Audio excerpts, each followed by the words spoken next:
Hello, welcome back to the shop. Today we're going to take a look at another old school cool episode where we look at another 1/4 inch Milwaukee drill. I believe this is from around the 60s, late 60s to be more specific.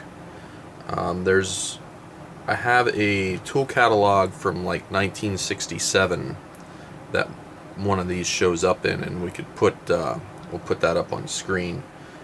And you can see it's just a basic mention of it.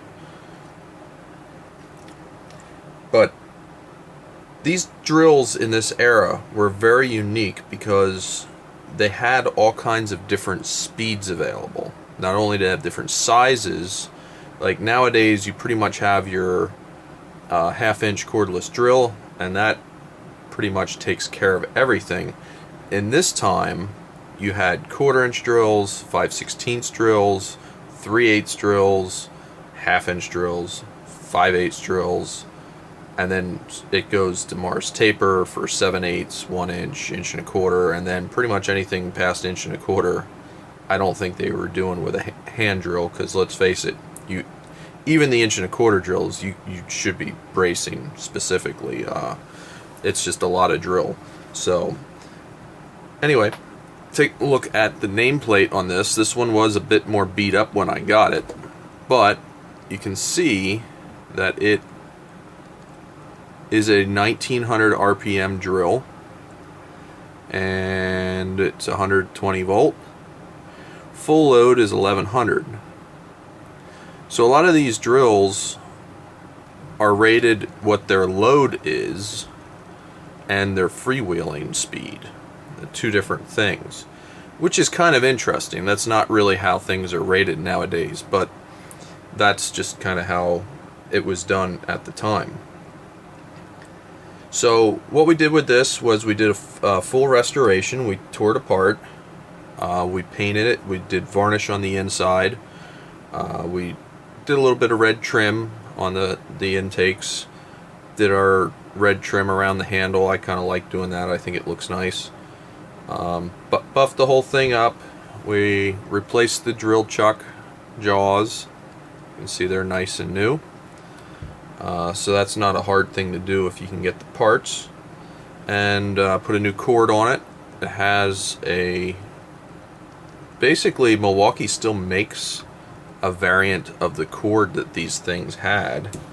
And it even says, see if I can get it in frame here, it even says Milwaukee on it. So it's a nicely molded cord that has pretty much the right strain relief on it for the tools. So that's kind of a nice thing, that you can still get cords for the tools. Now, one thing that we should do before we do our RPM tests that we normally do on the old school cools is we should run this a little bit, because these old drills are grease packed, and they actually do need a little bit of warm-up time to properly run. So we're going to run it a little bit, and this one's kind of nice because it has the lock-in feature where we just squeeze the trigger.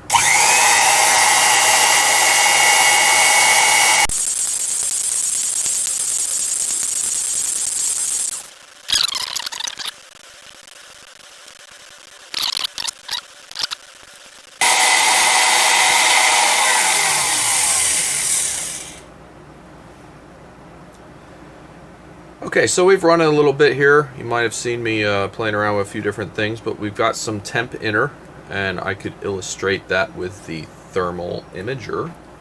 Okay, so we got the thermal imager out here. Let's take a look at the drill. We can see we got a little bit of heat on it, nothing hot. That bearing race is going to get a little warm, and we have, you know, a little bit of temperature in it, nothing crazy. You can see right where the chuck is. Everything's a little warm right here. The whole thing just kind of warms up. So that's normal for these old drills. If you run them a bit, they do get warm. Nothing to be concerned about. In fact, that's actually good because it gets the grease and everything properly lubricating everything. So since it's warmed up, we're going to take our Veeder root RPM meter. We fixed this up on the channel a while back, and we're just gonna see what she's got. So we're gonna go with our OSHA friendly safety lock against.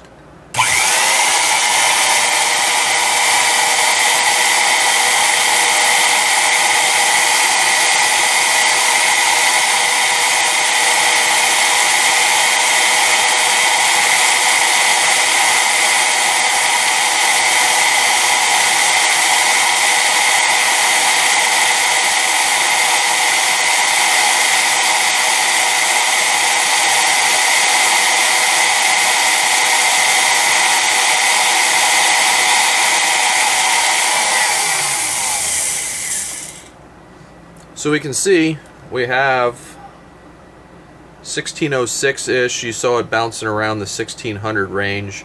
This being a 1900 RPM tool, that's not overly shocking, really. A lot of times I see these things are indeed a little bit slower than what the nameplate rating is. I don't know if I've had one yet that is actually the right speed.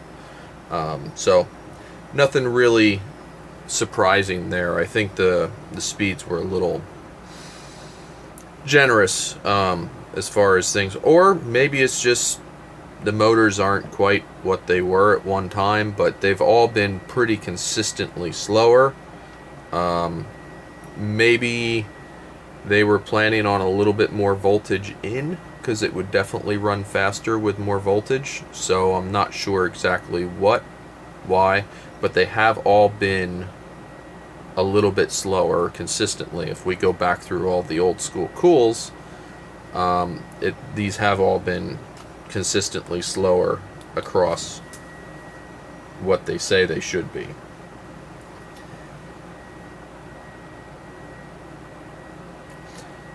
So the restoration on this one was pretty straightforward, as I recall.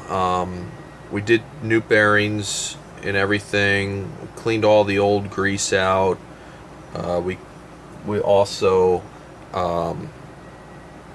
cleaned everything up inside. Like, this thing was, normally these things are very greasy and dirty inside.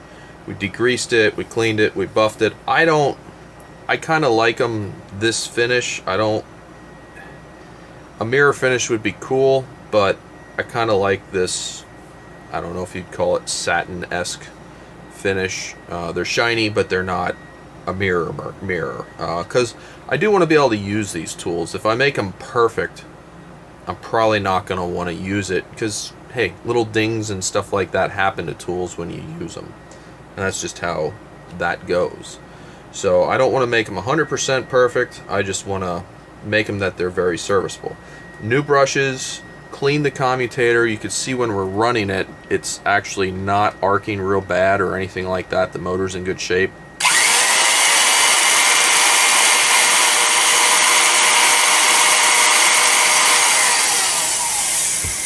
You get the arc when you turn it on, and you get the arc when you turn it off, but that's what you saw there is pretty well standard for these old motors. They do arc inside a little bit. That's just kind of what they do. But we got all new brushes in there, went over the switch, cleaned everything up. It was actually a really nice tool to clean up and get going. And at some point, I want to make up something that we can kind of test how much torque these things have and how well they run. This being a 1900 RPM 1/4 inch drill, this was the slowest 1/4 inch drill, so it would have had the most amount of torque. But it really doesn't have an impressive gear set. This only has basically a bull gear on the chuck inside of here, and then there's just a pinion gear on the motor. There's only really one big gear.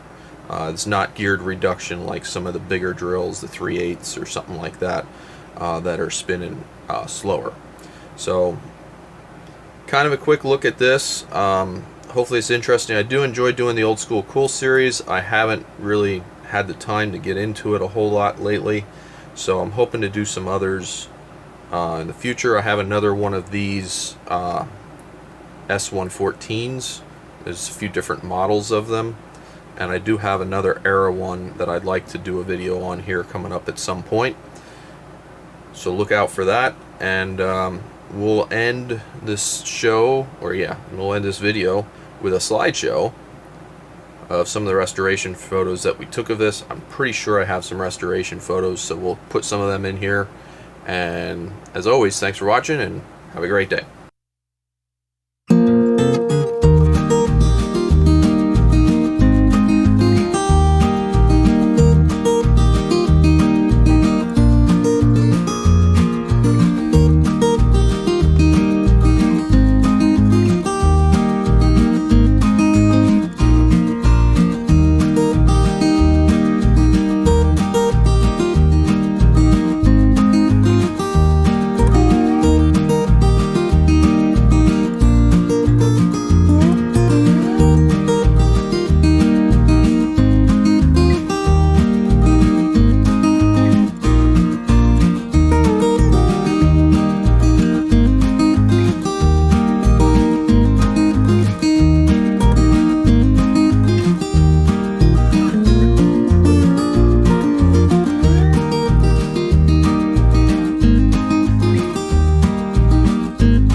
Alright, if you made it this far in the video, made it through the slideshow, I'd like to thank you.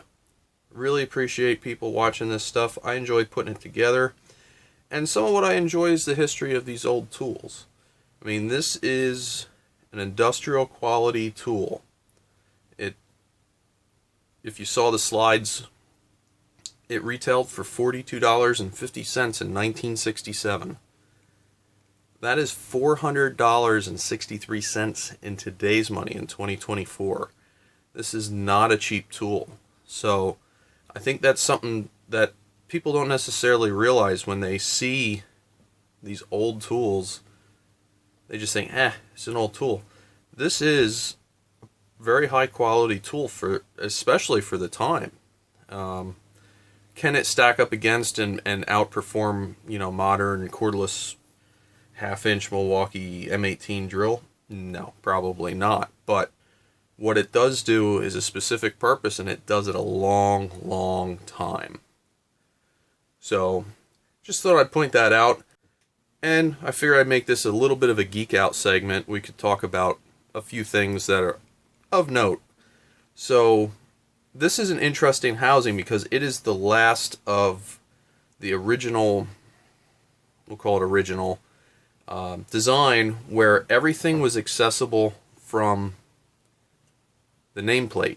So that means you have to get the switch out through the nameplate. You have to get the field windings. They fish through holes right here, and that's the way it's done. So everything is much more cumbersome to assemble. So after this, they came up with other housings that unscrew the whole clamshell. Basically, there's a line here, and this whole part comes off. So that's the beginning of the clamshell, which we still see to this day. But prior to that, the clamshell, you had tools like this, and this is the end of them. The late 60s, tools that don't have the easy access for assembly purposes. You're seeing the manufacturing processes evolve. So that's just kind of interesting. Now this, truth be told, this exact handle lasted into the 70s, but at this end it would have been driving a rotary hammer. It was a smaller rotary hammer that Milwaukee sold, and I do have one of those. Maybe we'll see it on the channel at some point. It's in pretty rough shape. It needs to be restored at this point. But that, just a little kind of geeky thing about this housing and how it kind of really was the end of the old manufacturing. I really enjoy playing around with these old tools.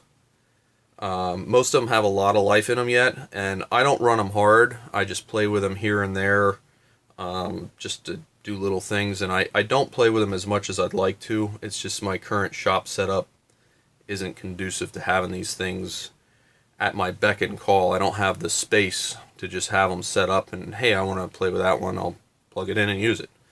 That's just something that maybe one day we'll get there.